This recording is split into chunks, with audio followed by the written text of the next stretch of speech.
నమస్తే. నేను జర్నలిస్ట్ శ్రీనివాస్. ఈరోజు న్యూస్ అనాలిసిస్లో ముందుగా ప్రజాశక్తి పేపర్లో వచ్చిన వార్తను చూద్దాం.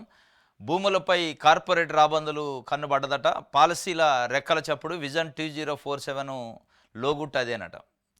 చంద్రబాబు నాయుడు గారు మాట్లాడితే రోజులో దాదాపు ఒక 100 సార్లు అంటుండు విజన్ 2047 అని. ఆ 2047 లోగుట్టు ఏంటంటే భూముల్ని రిలయన్స్ కంపెనీకో లేదా అట్లాంటి ఇంకా పెద్ద పెద్ద కంపెనీలకి ఎంత అడిగితే అంత, ఎక్కడ అడిగితే అక్కడ భూములు ఇవ్వాలని పోయినసారి క్యాబినెట్లో తీర్మానం చేశారు. లాస్ట్ టైం ఇవాళ ఒక క్యాబినెట్ ఉంది, ఇంతకంటే ముందు జరిగిన క్యాబినెట్లో కూడా ఆ తీర్మానం జరిగింది. ఇప్పటికే నరేంద్ర మోడీ, ఆదాని, అంబానీ అంటే రిలయన్స్కు సంబంధించి అనే ఒక స్లోగను కాంగ్రెస్ పార్టీ జాతీయ స్థాయిలో తీసుకుంది. అది ఒక చర్చ నడుతుంది. చంద్రబాబు నాయుడు గారు ఎన్డీఏ కూటమిలో ఉన్నాడు. ఎన్డీఏ కూటమిలో ఆయన ఒక భాగస్వామి పక్షం ఆయన పార్టీ. మరి ఏదైతే ఎన్డీఏ గవర్నమెంటు మోడీ పాలసీ ఏదైతే ఉందో దాన్ని తీసుకోండు. ఆ విజను వికసిత భారత్ విజన్ 2047 వాళ్ళు చెప్పింది నేను చేస్తాను. ఎక్కడ అడిగితే అక్కడ, ఎంత అడిగితే అంత భూములు నువ్వు ఇవ్వాలా, మేము రిలయన్స్ వాళ్ళని పంపిస్తామని చెప్పినట్టుంది. ఆయన దాన్ని తీర్మానమే చేసిండు దాంట్లో క్యాబినెట్లో. ఇక దానికి సంబంధించి ఒక వార్త పాలసీల రెక్కల చప్పుడు విజన్ 2047 లోగుట్టు అదే. వెల్దీ హెల్దీ హ్యాపీ ఆంధ్ర, ఇది కేంద్ర ప్రభుత్వం అడుగుజాడల్లో టీడీపీ నేతృత్వంలో కూటమి ప్రభుత్వం ప్రకటించిన స్వర్ణాంధ్ర విజన్ 2047 డాక్యుమెంట్ లక్ష్యం. అయితే వెల్దీ హెల్దీ హ్యాపీ ఎవరికి దక్కునన్నదనే అసలైన ప్రశ్న. వాస్తవం ఇది. ఈ విజన్ 2047 వల్ల వికసిత ఆంధ్రప్రదేశ్ అయింది అంటున్నారు. ఎవరికి వికసిత అయింది, ఎవరికి లాభం జరిగింది, ఎవరికి వెల్దీ హెల్దీ హ్యాపీ అయింది అనేది ఇక్కడ ప్రధానంగా ప్రశ్న. అంటే మెజారిటీ పబ్లిక్, బడుగు బలహీన వర్గాలు, రెక్కాడితే డొక్కాడిన ప్రజలకు సంబంధించి ఉపయోగపడే పాలసీయా, లేదా ఒక 5-10% ఉన్న బడాబాబులకు ఉపయోగపడే పాలసీ అంటే వాళ్ళకు ఉపయోగపడేది అనిపిస్తుంది. 5-10% వాళ్ళకి. ఎందుకంటే కొన్ని లక్షల ఎకరాలు ఎక్కడ అడిగితే అక్కడ, ఎంత అడిగితే అంత రిలయన్స్ లాంటి కంపెనీకి మనం కట్టబెట్టడానికి రెడీగా ఉండాలి, ప్రజల దగ్గర నుంచి గుంజి అని చెప్పి క్యాబినెట్లోనే తీర్మానం చేశారు. అంటే దాని అర్థం ఎవరికి హెల్దీ, ఎవరికి వెల్దీ, ఎవరికి హ్యాపీ, ఎవరికి అన్హ్యాపీ అంటే పేద ప్రజలకు అన్హ్యాపీ, హ్యాపీ ఎవరికంటే బడా బాబులకి హ్యాపీ. ఎందుకు వీళ్ళు బడాబాబుల కోసం పనిచేస్తున్నారు?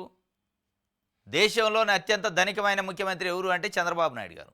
మరి ధనికుడి కోసం పనిచేయకపోతే పేదోడి కోసం పనిచేస్తారా? అది ఆశించవచ్చా మనం? చంద్రబాబు నాయుడు గారు నేను వస్తే ఏదో చేస్తాను, నాకు విజన్ ఉంది, నేను ముందు చూపు ఉంది, అనుభవం ఉందంటే దేంట్లో అనుభవం అని జనం తెలుసుకోకుండా ఓట్లేశారు అనేది ఇవాళ చర్చ నడుతుంది. దేంట్లో అంటే పెద్దోడిని చేయటంలో, పెద్దోడిని ఇంకా పెద్దగా చేయటం, చిన్నోడిని ఇంకా చిన్నగా చేయటం, పేదోడిని ఇంకా పేదోడు చేయటంలో ఆయనకు అనుభవం ఉంది. అదే P3. ఇప్పుడు P4 అని పెడతాడు. ఆ P3యే అసలు తగలబట్టట్టుంది. P3 వల్లనే సమాజం నెట్ట నిలువ జీలిపోయింది. పేదోడుగా, పెద్దోడుగా 2 వర్గాలుగా అయినాయి. ఇప్పుడు కులం లేదు, మతం లేదు, పార్టీ లేదు, ప్రాంతం లేదు. డబ్బే సమాజంలో వర్టికల్గా సమాజాన్ని 2 రకాలుగా చేసింది. పేదోడు ప్రభుత్వ స్కూల్లో చదివేయాలి పిల్లల్ని, పేదోడు ప్రభుత్వ వైద్యశాలలో చూయించుకోవాలి, పేదోడు పబ్లిక్ ట్రాన్స్పోర్ట్లో నడవాలి, ప్రయాణం చేయాలి, పేదోడు ట్యాక్సీలు కట్టాలి, పేదోడు బ్యాంకులు లోన్ ఇయ్యరు. కానీ పెద్దోడు కార్పొరేట్ హాస్పిటల్, కార్పొరేట్ స్కూళ్ళు, కార్పొరేట్ కాలేజీలు, ట్యాక్సీలు ఎగ్గొడతారు, బ్యాంకు లోన్లు ఎగ్గొడతారు, 100,000 కోట్లు తీసుకుంటారు, మతలబులు చేస్తారు, అన్నీ జిమ్మిక్కులు చేస్తారు. ఇప్పుడు ఎవరు పెద్ద అయినట్టు P3తోని? పెద్దోడైండు, పేదోడైండు. కానీ మళ్ళీ నేను P4 తెస్తాను. నా విజన్ అదే. పిల్లలందరూ అభివృద్ధి, మన పిల్లల అభివృద్ధి అంటారు. మన అంటే మరి ఎవరు? మన అంటే ఆయన పార్టీ పిల్లలా, ఆయన సామాజిక వర్గమా? మరి ఎవరి కోసం ఆయన పాటుపడుతున్నా కానీ మొత్తానికైతే ఇగో P4తో గేమ్ చేంజ్ చేస్తా అంటుండు. ఇక్కడే భూములపైన కార్పొరేట్ రాబందుల్ని ఉసిగొలిపి లక్షల ఎకరాలు ఇలా గుంజుకునే ప్రయత్నం చేస్తున్నారు. ఇది విజన్ 2047 విజన్ ఏంటంటే ఇది. 2047లో బతికేదోడు, సచ్చేదోడు, ఉండేదోడు, పోయేదోడు, కానీ ఆయన అభివృద్ధి దేవుడు ఎరుగు. ఇవాళ భూములు గుంజుకుంటుండు. ఇప్పుడు పేద ప్రజలకున్న భూమి అర్ధ ఎకరమో, ఎకరమో, 2 ఎకరాలో మిడిల్ క్లాసు చిన్నకారు రైతులకున్న భూమిని నువ్వు గుంజుకుంటే ఎట్లా 2047కి రాష్ట్రం అభివృద్ధి అయింది? రాష్ట్రంలో ఉన్న ప్రజలకు సంబంధించిన భూమిని గుంజుకొని, వాళ్ళకి సంబంధించిన భుక్తిని గుంజుకొని, వాళ్ళని ఒక డిపెండెంట్‌గా తయారు చేసి, ఎవడో ప్రైవేట్ కంపెనీలో జాబ్ ఇస్తే తప్ప బతకలేని పరిస్థితి క్రియేట్ చేసి, ప్రైవేట్ స్కూళ్ళు, ప్రైవేట్ హాస్పిటల్‌లు ఎంకరేజ్ చేసి, ఎట్లా అభివృద్ధి అయిద్ది? ఎవరు అభివృద్ధి అయితారు ఈడ? ఎట్లా గేమ్ చేంజ్ అయింది? గేమ్ చేంజ్ P4తోని ఒకవేళ అయితే గీతే పెద్ద పెద్దోళ్ళకి అయిద్ది. మీకు, మీ పిల్లలకి, మీ మనవళ్ళకి, మీ తర్వాత తరాలకి ఇది గేమ్ చేంజ్. పేద ప్రజల పొట్టగొట్టే కార్యక్రమం ఇది. దాంట్లో డౌటే లేదు. ఏం మార్పు వచ్చింది P3 వల్ల అని P4 పెడతారు మీరు?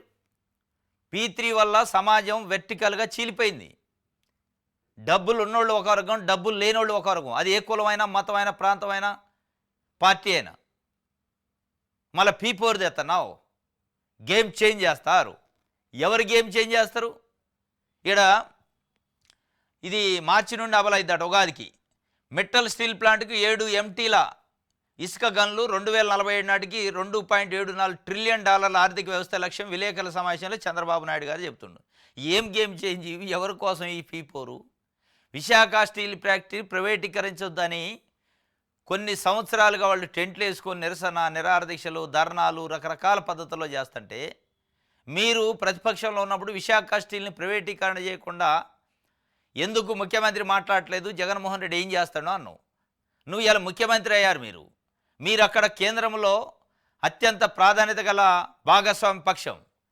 మీరు ఒక్క ప్రకటన విశాఖపట్నంలో మోడీతో చేయించలేకపోయారు. కానీ ఏం చెప్తున్నారు? మీ గేమ్ చేంజ్లో మెటల్ స్టీల్ ప్లాంట్ కట్ట 7 ఎంటీలు ఇస్తాడట. విశాఖ స్టీల్ ప్లాంట్ గురించి మర్చిపోయిండు. వాళ్ళు చేస్తున్న నిరసన, వాళ్ళు చేస్తున్న ధర్నా, వాళ్ళు చేస్తున్న ఈ ప్రజా ఉద్యమాన్ని మర్చిపోయి మిట్టలు అట. ఎవడా మిట్టలు? ఎవరికి సంబంధించిన మిట్టలు? దేనికి ఉపయోగం ఆ మిట్టల వల్ల? అసలు విశాఖ ఉక్కు ఆంధ్రుల హక్కు అనే నినాదంతోనే అది కొన్ని దశాబ్దాల కాలం నుంచి ఉంది. దాన్ని మర్చిపోయి ఎక్కడో మిట్టలు అంటావు. ఎవడు మిట్టలు? ఏ ప్రజలు అడిగారు మిమ్మల్ని మిట్టలకి, స్టీల్ ప్లాంట్కి గన్లు కేటాయించాలని? ఎవరైనా ధర్నా చేశారా? అంటే ఏసీ రూమ్లో కూర్చొని ఎక్కడో ఉన్న మిట్టల కోసం నువ్వు తపన పడుతున్నావు. ఇక్కడ ఎండనక వాననక ఉద్యమం నిరసన చేస్తున్న విశాఖ స్టీల్ ప్లాంట్ ఉద్యోగుల్ని కనీసం వాళ్ళని గుర్తించిన పాపాను పోలే. మళ్ళీ ఇలా ఏమనుకున్నావు? ఇలా ఆంధ్రజ్యోతి, ఈనాడు పేపర్లలో ఏం రాశారు తెలుసా? మహర్దశ పట్టిందట విశాఖ ఉక్కు స్టాలికి వరాల జల్లట ఉక్కు ఫ్యాక్టరీకి. ఎవడిచ్చిండు వరాలు? ఏం వరాలు? 11,400 కోట్లు కేంద్రం ఇస్తున్నదట. అవి దేనికి?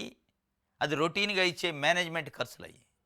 దాన్ని ఏదో చంద్రబాబు నాయుడు గారు 10 సార్లు ఢిల్లీ పోయి పోరాటం చేసిండని రాశారు. పోరాటం చేస్తే నిజంగానే చంద్రబాబు నాయుడు గారు అడిగితే కమిట్మెంట్ ఉంటే విశాఖ స్టీల్ ఫ్యాక్టరీ ప్రైవేటీకరణ చేయట్లేదు, ప్రభుత్వంలోనే ఉంటుంది, విలీనం చేసుకుంటున్నాం అనే ప్రకటన ఇప్పిస్తే ఆయన చేసింది లెక్క అయింది. అట్లా భజన చేసే పత్రికలు ఇవాళ రాసినాయి. ఇది ఒక వార్త ప్రజాశక్తికి సంబంధించి.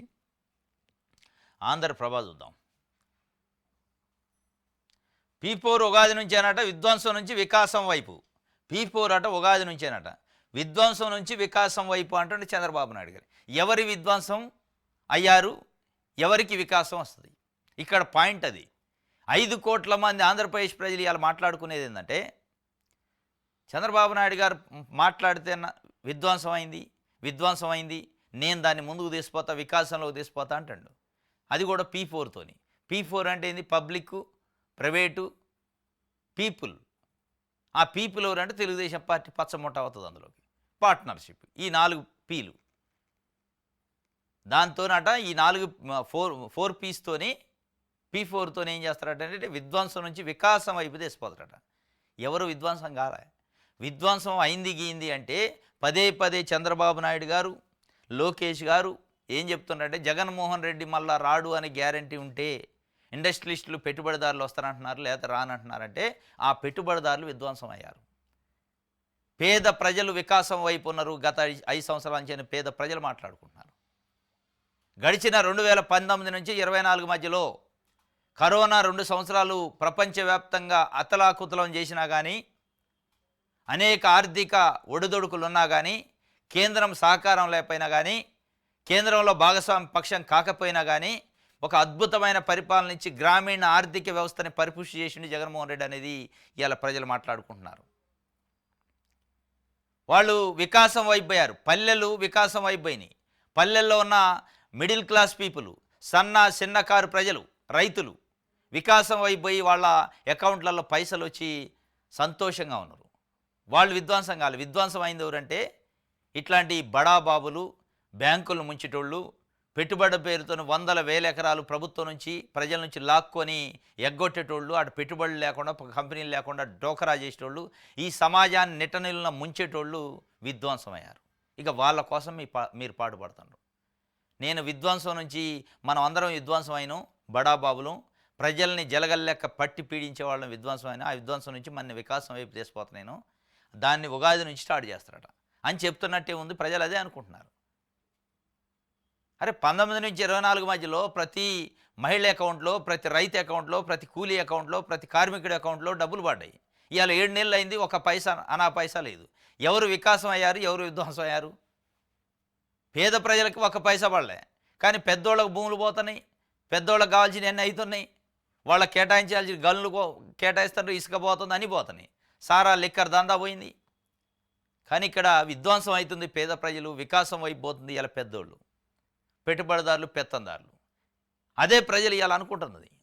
మీ P4 గేమ్ చేంజర్ అదే చేయబోతుంది. పేద ప్రజలపైన లిటరల్గా దాడి చేయబోతారు, వాళ్ళ జీవితాలపైన. దానికి ఉదాహరణ మీరు ఇస్తానన్న 1500 రూపాయల మహిళకి ఇవ్వలేదు, తల్లికి వందనం ఇవ్వలేదు, రైతు భరోసా ఇవ్వలేదు, నేతన్న హస్తం లేదు, మత్స్యకారుల హస్తం లేదు, విద్యా కానుక లేదు, విద్యా దీవెన లేదు. ఈ అన్నిటినీ జగన్మోహన్ రెడ్డి గడిచిన 5 సంవత్సరాల్లో వాళ్ళకి ఇచ్చి వాళ్ళ చిరునవ్వును చూసిండు ఆయన అనేది ప్రజలు మాట్లాడుకుంటున్నారు. మేము ప్రభుత్వానికి సంబంధించిన ఒక పైసా నోచుకొని పరిస్థితి 7 నెలల నుంచి ఉంది, గతంలో అద్భుతంగా తీసుకున్నాం అని వాళ్ళు మాట్లాడుకున్న పరిస్థితి. మీరు మాట్లాడితే నేను విధ్వంసం నుంచి వికాసం వైపు తీసుకుపోతా అంటే మీకు విధ్వంసం అయింది. ఎవరైతే ప్రజలను జలగల్లెక్క పట్టి పీడించి రక్తాన్ని తాగారో వాళ్ళకి వికాసం అయింది, విధ్వంసం అయింది. పేద ప్రజలకు వికాసం అయింది. గడిచిన 5 సంవత్సరాల్లో అది రివర్స్ అవుతుంది. ఇప్పుడు అది రివర్స్ అవుతుంది. దానికోసం మీ P4 తెస్తున్నారు, గేమ్ చేంజర్ తెస్తున్నారు. ఉగాది నుంచి వస్తుందట, 4 లక్షల కోట్లు పెట్టుబడులు వస్తాయట. మాట్లాడితే ఇదే చెప్పేది లోకేష్ గారు, చంద్రబాబు నాయుడు గారు. ఏం చెప్తారంటే పెట్టుబడిదారులను బతిలాడి పట్టుకొస్తున్నాం, జగన్మోహన్ రెడ్డి మళ్ళీ వస్తారంటే భయపడుతున్నారు వాళ్ళు, ఆయన దిన్నేయడు మమ్మల్ని, ఆయన దిండు మమ్మల్ని ఏదో అట్లా చెబుతున్నారు వాళ్ళు. మరి ఆయన ఏం చేసిండు, ఆయన ఏం చేయడం తెలియదు. కానీ జగన్మోహన్ రెడ్డి అట ఉంటే పెట్టుబడిదారులు రానంటున్నారట. ఎందుకు రాడు పెట్టుబడిదారుడు, ఎందుకు రాడు పారిశ్రామికవేత్త? అంటే చంద్రబాబు నాయుడు గారు ఉంటేనే ఎందుకు వస్తాడు? వాళ్ళకి మంచిగా అన్ని కావాల్సిన వస్తువులు ఇస్తారు, లాభం వచ్చేటట్టు చేస్తారు. ప్రజలు ఆడపోయినా వాళ్ళ సంక్షేమం, వాళ్ళ వెల్ఫేర్ చూస్తారు ఆయన. జగన్మోహన్ రెడ్డి మరి వాళ్ళ వెల్ఫేర్ చూడలేదేమో. మీరు ఏనాన్ని చావండి, ప్రజలకు ఇబ్బంది జరగవద్దని చెప్పిండేమో. ప్రజలకు ఇబ్బంది జరగకుండా మేము ఎందుకు వస్తారో ఆయన? ప్రజలు మా లాభాల కోసం మేము వస్తాం తప్ప నీకాడ పెట్టుబడి పెట్టాలంటే ప్రజలను చూడొద్దు, ప్రజల రక్తాన్ని జలగల్లెక్క దాగిన నువ్వు అరవకుండా ఉండాలని చెప్పినట్టుంది ఆయన. లేదు అట్లా కుదరదు అనడం ఎంపడో. మొత్తానికి వీళ్ళు ఆ కమిట్మెంట్ ఇచ్చారు, ప్రజల్ని ఏడన్నా నువ్వు పీల్చి పిప్పి చేయి, కానీ పెట్టుబడులు అయితే పెట్టు. దానికి ముద్దు పేరు ఉద్యోగాలు.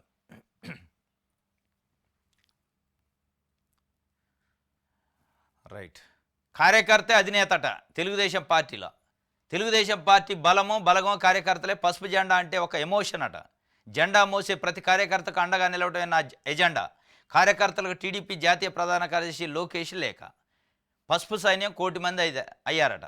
కార్యకర్తే మరి అధినేత అయితే ఇక లోకేష్ గారికి మించిన కార్యకర్త లేడు తెలుగుదేశంలో. 1983లో ఎన్టీ రామారావు గారు పార్టీ పెట్టినప్పటి నుంచి ఉన్నోళ్ళు ఉన్నారు కార్యకర్తలు, నాయకులు. గోరెంట్ల బుచ్చే చౌదరి లాంటి వాళ్ళు. ఆయనకు మంత్రి పదవి ఇవ్వలేదు, మరి లోకేష్ గారికి ఎందుకు ఇచ్చారు?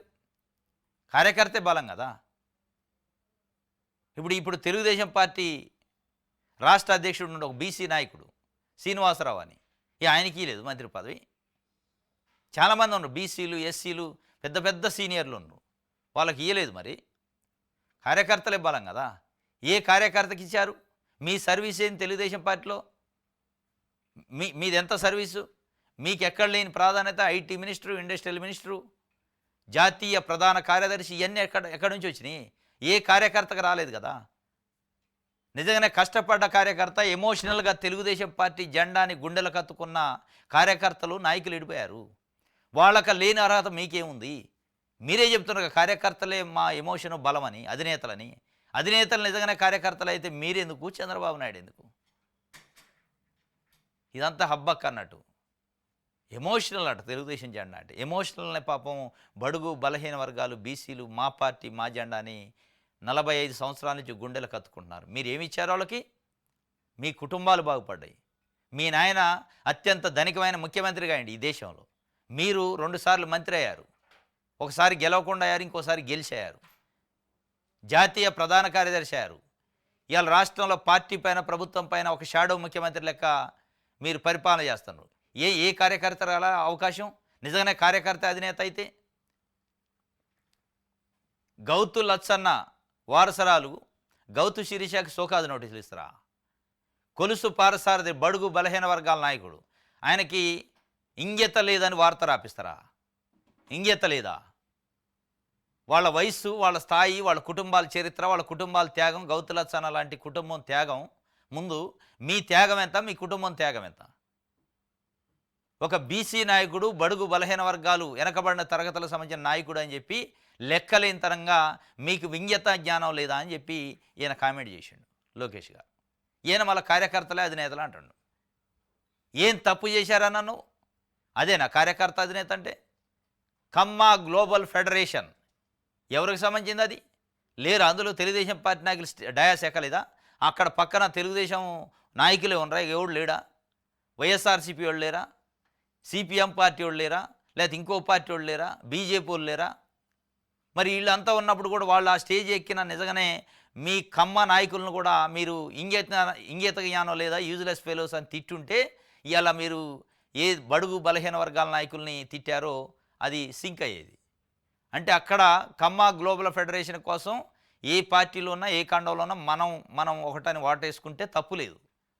అక్కడ ఇంగిత అవసరం లేదు. ఇక్కడికి వచ్చేటానికి ఇంగిత. మళ్ళీ మీరు కార్యకర్తే అధినేత అంటారు. కార్యకర్త నిజంగానే అధినేత అయితే, బీసీల పార్టీ అయితే మీరు బీసీ నాయకుడిని అట్లా అవమానించకపోయేవాళ్ళు. ఆయన చెప్తుండు 1 కోటి మంది పసుపు సైన్యం అయ్యారట. ఎమోషనల్ అట పసుపు జెండా అంటే. ఎమోషనలే, నమ్మినోడికి ఎమోషనల్ అవుతుంది. నమ్మినోడిని ఎట్లా ముస్తుంటారు మీరు? రైట్, సాక్షి చూద్దాం. హక్కులు హుళ్ళక్కేనట. కృష్ణా జలాలపై రాష్ట్ర హక్కుల పరిరక్షణలో చంద్రబాబు సర్కారు ఘోరంగా వైఫల్యమైంది. ప్రభుత్వ తీరును తీవ్రంగా తప్పుపడుతున్న నీటిపారుదల రంగ నిపుణులు. సెక్షన్ 3 కింద జారీ చేసిన విధి విధానాలు విభజన చట్టానికి విరుద్ధం అట. వాటి ప్రకారం నీటిని పంపిణీ చేయాలంటే విభజన చట్టాన్ని సవరించాల్సిందే. విభజన చట్టాన్ని సవరించే అధికారం పార్లమెంట్ ఇదే. చట్టాన్ని సవరించకుండా సెక్షన్ 3 కింద జారీ చేసిన విధి విధానాలు చెల్లుబాటు కావంటున్న నిపుణులు. ఆ కోణంలో సుప్రీంకోర్టులో వాదించడంలో టీడీపీ కూటమి ప్రభుత్వం విఫలం. KWDT2లోనూ అదే తీరు. ఓటుకు కోట్ల కేసు భయంతో గతంలోనే ఏపీ హక్కులను తెలంగాణకు తాకట్టు పెట్టిన చంద్రబాబు. కృష్ణారామ అంటే ఏంటంటే కృష్ణా నదిలో ట్రిబ్యునల్లోకి ఏపీకి ఎదురు దెబ్బ తగిలిందట. ఇది ఈ నదీ జలాల పంపిణీ, అంతర్రాష్ట్ర నదీ జలాల పంపిణీ చట్టం సెక్షన్ 3 ప్రకారం కృష్ణా గోదావరి నదీ జలాలను పంపిణీ చేయాలని కేంద్ర ప్రభుత్వం కానీ సుప్రీంకోర్టు గైడ్లైన్స్ ప్రకారం ఉంది. ఆ సెక్షన్ ప్రకారం ఏదైనా సెక్షన్ 3 ప్రకారం పంపిణీ చేస్తే ఆంధ్రప్రదేశ్ రాష్ట్రం తీవ్రంగా నష్టపోద్ది అనే విషయాన్ని సుప్రీంకోర్టులో సరిగా ప్రజెంట్ చేయలేకపోయింది తెలుగుదేశం కూటమి ప్రభుత్వం. అసలు సెక్షన్ 3నే నిజంగానే అమలు చేయాలి అంటే, దాన్ని ఆపాలి అంటే ఒకవేళ ఆంధ్రప్రదేశ్ పునర్విభజన చట్టం 2014ని సవరించాలి. అది సవరించే అధికారం ఎవరికి ఉంది? ఆ చట్టం చేసిన పార్లమెంట్కి ఉంటుంది. ఆ చట్టం చేసిన పార్లమెంట్లో ఇవాళ అధికారంలో ఉన్నవారు మోడీ, చంద్రబాబు నాయుడు, నితీష్ కుమార్. ఈ ముగ్గురు కూటమితోనూ ఉన్నారు. నిజంగానే మీకు ఆంధ్రప్రదేశ్ మీద అభివృద్ధి మీదనో ఆంధ్రప్రదేశ్ మీదనో తపన ఉంటే ఆ సెక్షన్ 3ని అదే ఆంధ్రప్రదేశ్ పునర్విభజన చట్టాన్ని సవరించండి. కృష్ణా గోదావరి నదీ జలాల్లో ఆంధ్రప్రదేశ్కి నష్టం జరగకుండా చూడండి అనేది నీటి పారుదల రంగం నిపుణులు చెప్తున్నారట. మరి ఏం చేస్తారో చూడాలి. ఆయనకేమో రకరకాల ఇబ్బందులు ఉన్నాయి. అంత ఈజీగా చేయలేడు కదా, అంత ఈజీగా మాట్లాడలేడు కదా గట్టిగా. చంద్రబాబు నాయుడు గారు గట్టిగా నిలదీసే అంత దమ్ము కానీ ధైర్యం కానీ ఉన్నట్టు ఏమనిపించలే. ఇది ఒక వార్త. ఇంకోటి, ఇసుక కోసం టీడీపీ జనసేన సిగపట్టు పట్టినట. వైఎస్ఆర్ జిల్లా గుండ్లమూల ఇసుక రీచ్ కోసం ఘర్షణ పడ్డరట. ఎవరెవరంటే టీడీపీ జనసేన, వీళ్ళిద్దరు కలిసి కూటమి ప్రభుత్వం. ప్రభుత్వాన్ని నడుపుతున్నారు. ఒక ఆయన తప్పు చేతను ఇంకొక ఆయన తప్పుకు క్షమాపణ చెప్పాలంటాడు. ఒక ఆయన తప్పు చేసే నాయకుల్ని టీటీడీ బోర్డు చైర్మన్గా, ఈఓగా, ఏఈఓగా పెడతాడు ఒక నాయకుడు, చంద్రబాబు నాయుడు గారు. ఆ నష్టం జరిగి 6 మంది చచ్చిపోతే డిప్యూటీ సీఎం పోయి నేను బహిరంగంగా క్షమాపణ చెబుతున్న ప్రజలకి మీరెందుకు చెప్పరు అని అడుగుతారు. ఇదంతా ఒక డ్రామా కట్టెత్తరు. వాళ్ళు ఈ డిప్యూటీ సీఎంది ఎట్లయితే ఉందో ఇప్పుడు 2-3 విషయాల్లో డిప్యూటీ సీఎం డిఫర్ అయ్యిండు ముఖ్యమంత్రి మీద, ప్రభుత్వం మీద. అది కాకినాడ పోర్ట్లో షిప్పు బియ్యం సప్లైకి సంబంధించి కానీ, హోంమంత్రి పనితీరు, హోంశాఖ పనితీరు పైన కానీ, లడ్డు వివాదం పైన కానీ, మొన్న తొక్కీసలాట పైన కానీ, ఇట్లాంటి అనేక అంశాలపైన, నిన్న మొన్న జరిగిన కోడి పందాలు, పేకాట ఇట్లాంటి పందాలపైన కూడా చాలా సీరియస్ అయ్యిండు పవన్ కళ్యాణ్. ఒక రకంగా చంద్రబాబు నాయుడు గారిని, తెలుగుదేశం పార్టీని ఇరకాటంలో పెడుతున్నాడు. కానీ ఏం చేయలేని పరిస్థితి. చంద్రబాబు నాయుడు గారికి ఒక రకంగా ఇప్పుడు మొగుడు ఎవరంటే పవన్ కళ్యాణే. ఎక్కడ చెక్ పెట్టాలో అక్కడ పెడతాడు వ్యూహాత్మకంగా. కొట్లాట స్టార్ట్ అయింది. ఇక అట్లే వాళ్ళు పైన లెవెల్లో కొట్లాడుకుంటుంటే వీళ్ళు కింద లెవెల్లో ఇసుక రీచ్ల కోసం, పేకాట్ల కోసం, కోడి పందాల కోసం కొట్టుకుంటున్నారట. ఇది నిన్న కృష్ణా జిల్లాలో జరిగింది. వైఎస్ఆర్ జిల్లాలో అంట ఇసుక రీచ్ కోసం కొట్టుకున్నారట. నువ్వెంత అంటే నువ్వెంత అని. రైట్. మమ్మల్ని గర్వపడేలా చేసావు. చిన్న కుమార్తె వర్ష స్నాతకోత్సవ సందర్భంగా వైఎస్ జగన్ భావోద్వేగం అయిందట. ట్వీట్ చేసిండు. ప్రపంచ ప్రతిష్టాత్మక కింగ్స్ కాలేజీ నుంచి మాస్టర్ ఆఫ్ సైన్స్ ఫైనాన్స్ పట్టా పుచ్చుకున్న సందర్భంగా ఎంఏ చేసిందట ఫైనాన్స్లో. జగన్మోహన్ రెడ్డి గారి కూతురు వర్షారెడ్డి ఆ కాన్వకేషన్కి అటెండ్ అయ్యిండు. మాజీ ముఖ్యమంత్రి వైఎస్ జగన్మోహన్ రెడ్డి కుటుంబ సమేతంగా వాళ్ళ కూతుర్ని పొగుడుతూ దాంట్లో ట్విట్టర్లో పెట్టిండు ఎక్స్ వేదికగా. వైఎస్ జగన్మోహన్ రెడ్డి అభినందనలు తెలిపారు. ఈ మేరకు గురువారం ఆయన తన ఎక్స్ ఖాతాలో పోస్ట్ చేశారు. వర్షమ్మకు అభినందనలు. అత్యంత ప్రతిష్టాత్మకమైన కింగ్స్ కాలేజీ లండన్లో చదివి పట్టభద్రురాలు అవడంతో పాటు డిస్టింక్షన్లో ఉత్తీర్ణ సాధించి మాకు ఎంతో గర్వకారణమయ్యావు. ఆ దేవుడు ఆశీస్సులు నీపై ఎల్లవెళ్ళ ఉండాలని మనస్ఫూర్తిగా కోరుకుంటానని స్పందించారట. ఈ సందర్భంగా తన కుటుంబంతో దిగిన ఫోటోను కూడా పోస్ట్ చేసినాడు. అందులో కింగ్స్ కాలేజీ లండన్, ఇది ప్రతిష్టాత్మకమైన కింగ్స్ కాలేజీ అట. ఇది లండన్లో ఉందట. 1829లో స్టార్ట్ చేశారట. లండన్ రాజు కింగ్ జార్జ్ అప్పట్లో దాని ప్రారంభోత్సవం అయింది. ఆ కాలేజీలో ఈ అమ్మాయి చదువుకుందట. ఎంఎస్ ఫైనాన్స్ డిస్టింక్షన్లో పాస్ అయిందట. దానికి సంబంధించిన గ్రాడ్యుయేషన్ డేకి వెళ్ళారు. ఆయన ఎమోషనల్గా ఒక ట్వీట్ పెట్టారు.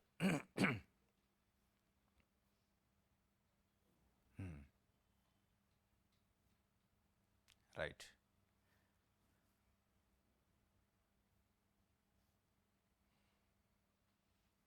ఇది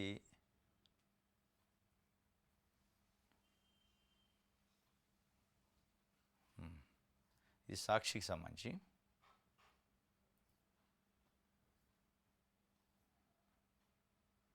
మద్యము, జోదము, కాసుల వేట ఇదే సంక్రాంతి అంటున్నాం బాబు ఎండుకో. ఈడ గమ్మత్తుందనమాట. మీరు అసలు గతంలో చూస్తే మనం నాడు అలా అనడు. ఇది ఎవరు ఈయన లోకేష్ గారు ట్వీట్ ఎప్పట్లో ప్రతిపక్షంలో ఉన్నాడు. సంక్రాంతి అంటే పేకాట, తాగుడు, కోడి పందాలని అనుకునే ప్రభుత్వంలో మనం ఉన్నాం. కానీ అసలైన సంక్రాంతి అంటే రైతు మొహంలో ఆనందం చూడటం, తెలుగు సంస్కృతిని, పల్లెక్రాంతిని దర్శించుకోవడం అని అప్పట్లో చెప్పిండు ప్రతిపక్షంలో ఉన్నాడు. అప్పుడు సంక్రాంతి అంటే అదే కోడి పందాలట, పేకాటట, తాగుడు అని అనుకునేలాగా మనం ప్రభుత్వంలో ఉన్నాం. కానీ అది కాదు. రైతుల మొహంలో చిరునవ్వు చూడటమే సంక్రాంతి. కోడి పందాలు అనేది కరెక్ట్ కాదు, పేకాట కరెక్ట్ కాదు, పందాలు కరెక్ట్ కాదు అన్నాడు ఈయన లోకేష్ గారు. మహానుభావుల పురిటిగడ్డ గుడివాడను బస్టు పట్టించింది గడ్డం గ్యాంగ్. మింగడానికి ఏమీ మిగలక ఆఖరికి జనాల ఒంటిపైన గుడ్డలు సైతం లాగేసేందుకు ఏకంగా క్యాసినో ఏర్పాటు చేశారు. కేక్ కన్వెన్షన్ జూదానికి అడ్డాగా మారిన విషయం ప్రపంచం మొత్తం తెలిసిన ఈయన క్యాసినో గురించి, పేకాట గురించి, కోడి పందాల గురించి పాపం లోకేష్ గారు, చంద్రబాబు నాయుడు గారు అప్పుడు గగ్గోలు పెట్టారు. ఇదేం సాంప్రదాయం అని. ఇవాళ ఏం జరిగింది? నిన్న మద్యము, జోదము, కాసుల వేట ఇదే సంక్రాంతి అన్నట్టు బాబు ఎండుకో చెప్పింది. ఏడెవరు ఆయన కూర్చుంది? ఏలూరు జిల్లా లో పంద్యాల బరిలో సమాచార శాఖ మంత్రి కొలుసు పారసారథి. ఎవరైతే ఇది కరెక్ట్ కాదు అని చెప్పాల్సిన మంత్రి, అది సమాచార మంత్రి. వాళ్ళ కోర్టు నిబంధనలకు వ్యతిరేకంగా డైరెక్ట్గా మంత్రులే పాల్గొన్నారు. మంత్రి అంటే ఇది ప్రభుత్వమే పాల్గొన్నట్టు కోడి పందాలలో. ఇక్కడ ఎవరామేమా నేను ఆస్వాదించాలంటూ అనకాపల్లి జిల్లా నక్కపల్లిలో హోంమంత్రి అనిత గారు ఎవరైతే పోలీసులు దాన్ని నిర్వహించాలనో పేకాటని, కోడి పందాలని, ఇట్లాంటి జూదాన్ని, ఇక ఆ పోలీసులకి శాఖ మంత్రి ఆమె వంగలపూడి అనిత గారు. ఆమె కోడిని పట్టుకొని వదులుతుంది పోటీలోకి. ఇక ఇది జరుగుతుంది. మద్యం, జోదం, ఇది కోడిపందాలపై గతంలో విమర్శలు చేసిన సీఎం చంద్రబాబు ఇప్పుడు తామేదో ఘన సాధించినట్టు గొప్పలు చెప్పుకున్నారు. పండగ వాతావరణాన్ని ఆస్వాదించాలని గురువారం ఆయన వ్యాఖ్యాని. ఏం ఆస్వాదించాలి? కోడిపందాలనే, పేకాటనే. అసలు ఏపీలో పోను ఏమైందంటే సంక్రాంతి అంటే కోడిపందాలు అనేటట్టు అయింది. అసలు ఈ పూజ ఇదంతా దేవుడు ఈ అసలు పండగ మర్చిపోయి ఇదే అయ్యేటట్టుంది కథ. ఎక్కడ పడితే అక్కడ హోంమంత్రితో సహా, డిప్యూటీ స్పీకర్తో సహా పాల్గొన్నారు. ఇగో ఇక్కడ డిప్యూటీ స్పీకరు రఘురామకృష్ణరాజు గారు, ఎమ్మెల్యే గంటా శ్రీనివాసరావు గారు చెరొక్కోడిని పట్టుకొని వెళ్తున్నారు. ఏం సందేశం ఇస్తుండే చంద్రబాబు నాయుడు గారు, లోకేష్ గారు? మీరు ఏం మాట్లాడారు గతంలో ప్రతిపక్షంలో? కోడిపందాలు, జోదము ఇది తప్పు, జగన్మోహన్ రెడ్డి ఎంకరేజ్ చేస్తానంటారు. ఆయన ఏం చేసిండో కానీ మీరు చేస్తుందంటే డైరెక్ట్ మంత్రులు, డిప్యూటీ స్పీకర్లు, హోంమంత్రితో సహా పాల్గొన్నారు. వీళ్ళపైన నువ్వేం చర్య తీసుకుంటావు? ఇప్పుడు నిజంగానే మీకు కమిట్మెంట్ ఉంటే వీళ్ళని ఏం చేయాలా? సస్పెండ్ చేయాలి. చేస్తారా? చేసే పరిస్థితి ఉందా? అంత దమ్ము ధైర్యం ఉందా? నిన్న అందుకే పవన్ కళ్యాణ్ గారు తెలుగుదేశం పార్టీకి ఒక చెక్ పెట్టిండు, మళ్ళీ ఒక చెక్ జలక్ ఇచ్చిండు. పెనమలూరు కాన్స్టిట్యున్సీలో రాజా ఆయన పేరు రాజా, జనసేన పార్టీ దానికి సంబంధించిన ఇన్ఛార్జ్. అసలు పేరు గోపాలకృష్ణ, ముద్దు పేరు రాజా. ఆయన కూడా ఈ కోడిపందాల్లో పాల్గొండని జనసేన పార్టీకి తెలిసి కోడిపందాలు, జోదము, పేకాటకి జనసేన పార్టీ సిద్ధాంతానికి వ్యతిరేకం కాబట్టి నేను సస్పెండ్ చేసేస్తాను పార్టీ నుంచి. నీకు పార్టీకి సంబంధం లేదుగా, నువ్వు ఇన్ఛార్జి కాదు కదా, పార్టీ ప్రాథమిక సభ్యత్వాన్ని తీసేసిను అని చాలా స్ట్రాంగ్ కౌంటర్ ఇచ్చిండు. వితౌట్ సోకాజ్ నోటీసు, డైరెక్ట్ సస్పెన్షనే. మరి ఇప్పుడు జనసేన పార్టీ కూటమిలో భాగస్వామి. జనసేన పార్టీ అధినేత చిన్న ఒక పేకాట, ఈ జోదము, కోడిపందాలు ఆడిచ్చినందుకు, దాన్ని ఎంటర్టైన్ చేసినందుకు వాళ్ళ పార్టీకి సంబంధించిన నియోజకవర్గ ఇన్ఛార్జి గోపాలకృష్ణ అలియాస్ రాజాని సస్పెండ్ చేసిండు. మీరేం చేయాలి? ఇవాళ వంగలపూడి ఎంత అని డిప్యూటీ స్పీకర్ రఘురామకృష్ణరాజుని, కొలుసు పారసాదని అంటే వీళ్ళ పేర్లు ఇచ్చారు. ఇంకా కొన్ని చాలామంది డైరెక్టే పాల్గొన్నారు. గంటా శ్రీనివాసరావు డైరెక్ట్గా అసలు కౌంటర్లు పెట్టి దందా చేసి పడేశారు. వాళ్ళని మీరు నిజంగానే సస్పెండ్ చేస్తారా? మీకు కమిట్మెంట్ ఉందా? మీకు ఒక సవాల్ ఇచ్చినండి జనసేన పార్టీ అధినేత పవన్ కళ్యాణ్. మార్పు అంటే ఇది రాజకీయం, నేను మార్పు కోసం వచ్చిన ఇట్లా ఉంటుందని ఆ మార్పు అని చూపించండి. చూపించండి మీరు 45 సంవత్సరాల ఎక్స్పీరియన్స్, మీ అనుభవాన్ని చూపించండి, మీ కమిట్మెంట్ చూపించండి. పవన్ కళ్యాణ్ ఎగ్జాంపుల్ సెట్ చేసి ఆడబెట్టిండు, అది ఫాలో కావాల్సిన అనివార్యమైన పరిస్థితిని క్రియేట్ చేసిండు. ఇవాళ నిజంగా మీకు చిత్తశుద్ధి ఉంటే అది చేయాలా? పవన్ కళ్యాణ్ చేసినాడు సస్పెండ్ చేసి పడేయాలి. చేస్తే ఇంకోటి భయం ఉంటుంది. చేస్తారా అంటే చెయ్యరు, అంత గట్స్ లేవు నీకు. రైట్, ఇది నెక్స్ట్ ఆంధ్రజ్యోతి చూద్దాం. విశాఖ ఉక్కుకు ఊపిరాట 11,500 కోట్లు భారీ ప్యాకేజీ కేంద్ర కేబినెట్ ఓకే వెల్లడించిన కేంద్ర అధికార వర్గాలు నేడు పూర్తి వివరాలతో ప్రకటన. స్టీల్ ప్లాంట్ను ఆదుకోవాలని ప్రధానికి పలుమార్లు సీఎం విజ్ఞప్తి, కేంద్ర ఉక్కు మంత్రికి విన్నపం. చంద్రబాబు అభ్యర్థన మేరకే వచ్చిందట సాయానికి ప్రధాని పచ్చజెండా ఊపిండట. నేనేమంటానంటే ఓకే, మంచి సంతోషం, కంగ్రాచులేషన్స్ టు చంద్రబాబు నాయుడు గారు. ఆయన ఏంది అభ్యర్థన మేరకే మోడీ గారు 11,500 కోట్లు కేటాయించిండు. ఇప్పుడు ఆయన అభ్యర్థన మేరకి 11,500 కోట్లు కేటాయించిన ఆయన, మరి ఆయన అభ్యర్థన మేరకు విశాఖ స్టీల్ ఫ్యాక్టరీని కూడా ప్రైవేటీకరణ చేయకుండా ఆపమానండి, అయిపోయా. అందరం పాలాభిషేకాలు చేద్దాం, ప్రజలందరూ వస్తారు. చంద్రబాబు నాయుడు గారు బహిరంగంగా చెప్పానండి, నేను అభ్యర్థన చేసినా ఇచ్చిండు, ప్రైవేటీకరణ లేదని ప్రకటింపజేసిన, మోడీ గారు పక్కన నిలబడి ప్రెస్లో చెప్పించిన అని చెప్పాను, ఒక సర్క్యులర్ ఇష్యూ చేయమను. మరీ ఆంధ్రజ్యోతి పాలాభిషేకాలు, పొగడ్తలు, శాల్వాలు కప్పటం, భజన ఏ స్థాయికి ఉందంటే చంద్రబాబు నాయుడు గారి అభ్యర్థన మేరకే 11,500 కోట్లు వచ్చినట్టు, లేకపోతే రానా? అవి బయాజ్డ్గా ప్రతి సంవత్సరం వచ్చే నిధులు అయ్యి. మరి అభ్యర్థన ఏదో స్టీల్ ప్లాంట్ ప్రైవేటీకరణ చేయకుండా ఆపే అభ్యర్థన చేయండి, స్టీల్ ప్లాంట్ని ప్రైవేటీకరణ చేయటలేదు అని ప్రకటింపజేయండి అభ్యర్థించి. ఆ అభ్యర్థన తీసుకోడా మోడీ గారు? ఇది తీసుకున్నాడు, ఇది అట ఊపిరి పోసేయండి. ఆ ఊపిరి ఏదో ప్రైవేటీకరణ చేయకుండా పోయండి అనేది ప్రజలు కోరుకుంటున్నారు. ఇదే మా పదం, నేను వస్తే అభివృద్ధి జరుగుతుందని ఆశించారు, ఇప్పుడు అది చేసి చూపిస్తున్నాను. అది ఇప్పుడు సమస్య అంతా అదే. ఇదే మీ పదమై నేను వస్తే అభివృద్ధి జరిగిద్దని అనుకున్నారు యువత, అది ప్రజలు. కానీ అది ఇప్పుడు చేసి చూపిస్తాను. ఎవరికి చేసి చూపిస్తారు అనేది సమస్య. పేద ప్రజలకే, పెద్దోళ్ళకి, పెత్తందారులకి, అంటే పెత్తందారులు పెద్దోళ్ళకి అవుతుంది. వాళ్ళు అనుకునే ఎక్కడో అమెరికా నుంచి వచ్చి కట్టలు డబ్బులు పంచిపెట్టి సామాజిక వర్గం, పార్టీ రకరకాల వర్గాలుగా మ్యానిపులేట్ చేసి ప్రజల్ని గెలిపించారు మిమ్మల్ని. మనోళ్ళందరం అభివృద్ధి అవుతాం, మన సామాజిక వర్గం, మన పార్టీ వాళ్ళని. అది చేస్తారు మీరు, ప్రజలకి ఏం చేయట్లే అనేది ఇలా ప్రజలు మాట్లాడుకుంటున్నారు. మనకి మనుషులే ఆస్తి అట, ఆస్తి తగ్గితే బలహీనపడతాం అట. ఇంకోటి ఏమంటే ఆదాయం పెంచుకోకుండా పథకాలు అమలు చేయాలంటే అప్పులు ఒక్కటే మార్గం. ఒక దశ దాటాక అప్పులు రావు, తీర్చే దారి దొరకదు. కేంద్రం మన ఒక్కళ్ళకే సాయం చేయలేదు. మన కాళ్ళపై మనం నిలబడి ఆదాయం పెంచుకోవాలని కేంద్రం భజన కూడా చేస్తాను నేను. కేంద్రం మన ఒక్కళ్ళకే సాయం చేయదు అని. ఇక్కడేమో కేంద్రం చంద్రబాబు నాయుడు గారి అభ్యర్థన మేరకే డబ్బులు ఇచ్చింది అంటుండు. మరి ఆయన అభ్యర్థన మేరకు డబ్బులు ఇస్తున్నప్పుడు కేంద్రం ఇయ్యదు మనకి అని మనమే కాళ్ళ మీద నిలబడాలంటుండు. మళ్ళీ మనుషులే ఆదాయం అట, ఆస్తి అట మనకి. ఆ ఆస్తి తగ్గితే ఇబ్బంది అయింది. ఎందుకు? ఇగో ఫూటుగా తాగేశారట, ఏరులై పారిందట. మధ్య సంక్రాంతి 3 రోజుల్లో 400 కోట్ల అమ్మకాలు. మరి వాళ్ళు ఉంటేనే కదా, తాగేటోడు ఉండాలిగా. ఇప్పుడు ఆయన అందుకే చంద్రబాబు నాయుడు గారు ఈ మధ్య ఒక కొత్త స్లోగన్ తీసుకోండు. 3 పిల్లలు కనాలి, 4 కనాలి, పిల్లల్ని ఎక్కువ కనాలంటుండు. నిన్న మొన్న ఏమంటుండంటే ఎలక్షన్లో పోటీ చేయాలంటే పిల్లలు లేని వాళ్ళని అర్హత లేకుండా చేయాలి, కనీసం 2 పిల్లలు ఉన్నోళ్ళకే ఎలక్షన్లో కంటెస్ట్ చేసే అవకాశం ఇవ్వాలని. అంటే పిల్లలు జనాభాని ఎక్కువ పెంచి ఆ జనాభాలో తాగేటోళ్ళు తయారు చేయాలని. మీరు 400 కోట్లు ఒక సంక్రాంతికి వచ్చినాయట. నాణ్యమైన మద్యాన్ని చౌకమైన ధరలకు ఇస్తాడట. ఇది ఆయన చెబుతుండు, పిల్లల్ని ఎక్కువ పెంచాలట. రైట్, దిశ పేపర్ చూద్దాం. నమ్మకం నిలబెట్టుకుంటాడట చంద్రబాబు నాయుడు. నేను వస్తే పిల్లల భవిష్యత్తు బాగుంటుందనే విశ్వాసంతో గెలిపించారు. ఎవరి పిల్లలు? పేదోళ్ళ పిల్లల, పెద్దోళ్ళ పిల్లల అనేది సమస్య ఇక్కడ. నిజంగానే పిల్లల భవిష్యత్తు బాగుంటుందని గెలిపించారు. ఏ పిల్లల కోసం అమెరికా నుంచి ఎన్ఆర్ఐలు వచ్చి గెలిపించారు? ఎవరు పిల్లల కోసం, ఏ సామాజిక వర్గాల కోసం అనేది ఇప్పుడు ప్రశ్న. రైట్, మరో 2 నెలల్లో మహిళలకు ఫ్రీ బస్సు జర్నీ అట. రాంప్రసాద్ రెడ్డి గారు రవాణా శాఖ మంత్రి చెబుతుండు. ఈ మరో అని త్వరలో ఎప్పుడు హనుమంతుడి పెళ్ళి ఎప్పుడంటే రేపే అన్నట్టుంది కథ. ఇప్పుడు మరో 2 నెలల్లో అప్పుడే ప్రకటితపోయా. దసరా ఎంట్రీ, సంక్రాంతి ఎంట్రీ, జనవరి 1 ఎంట్రీ, ఉగాది ఎంట్రీ, మళ్ళీ మరో 2 నెలలట. ఉగాది కాదట అయితే మరో 2 నెలలు. అది మరో 2 నెలలు, ఇంకో నెల అయ్యాక కూడా మరో 2 నెలలు అయింది. అది అయ్యేది ఎందుకు పోయేది కానీ తేపకోసారి ప్రకటనలు ఇస్తారు. అంటే జనాలు తిట్టుకోకుండా వస్తుంది అట్లా అని. ఏంది దానికి అంత టైం ఎందుకు, అంత అవసరమైంది?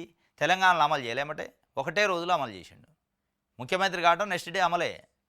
కర్ణాటకలో చేయలే, మరి మీరు ఎందుకు చేయలేకపోతున్నారు? ఏంది మీకున్న ఇబ్బంది అంటే దాన్ని 1 సంవత్సరం డేకి ఇవ్వాలి. డేకి ఇచ్చి డబ్బులు మిగిలించుకునే కార్యక్రమం ఏం లేదు అందులో. ఇది దిశకు సంబంధించి. ఈనాడు ఒకటి చూద్దాం, అయిపోతుంది లాస్ట్. ఈనాడు, ఆంధ్రజ్యోతి బ్యానర్ ఐటమ్స్ సేమ్ ఉంటాయి. చంద్రబాబు నాయుడు గారు భుజాలు కాయలు కాసిన దాకా కృషి చేసిండు. ఇగో విశాఖకు ఉక్కుకు 11,500 కోట్లు అంట. దేనికంటే విశాఖ ఉక్కుపై కేంద్రంతో చంద్రబాబు సంప్రదింపులు జరిపిండు, అందుకే వచ్చినాయి. సేమ్, ఏం తేడా ఉండదు ఒక అక్షరం కూడా. ఈనాడు, ఆంధ్రజ్యోతి నైట్ మాట్లాడుకొని పెడతారటంది హెడ్డింగ్. మనోడికి ఏంది అలా ఏం భజన చేద్దాం చంద్రబాబు నాయుడు గారు కానీ ఆ భజన అనేది ఉంటుంది ఇక్కడ. 11,500 కోట్లు చంద్రబాబు నాయుడు గారు కృషి ఫలితంగా వచ్చిందట. ఆ కృషి ఏదో ప్రైవేటీకరణ చేయకుండా ఆపే కృషి చేస్తే అయిపోద్ది కదా. ఇవన్నీ ఎందుకు? టెంపరీ వ్యవహారం కాకుండా పర్మనెంట్గా సొల్యూషన్ వద్దు కదా. రైట్, ఇది ఈనాడుకు సంబంధించి. ఇది ఈరోజు న్యూస్ అనాలిసిస్. రేపు తాజా వార్తలతో తిరిగి కలుసుకుందాం. Thank you.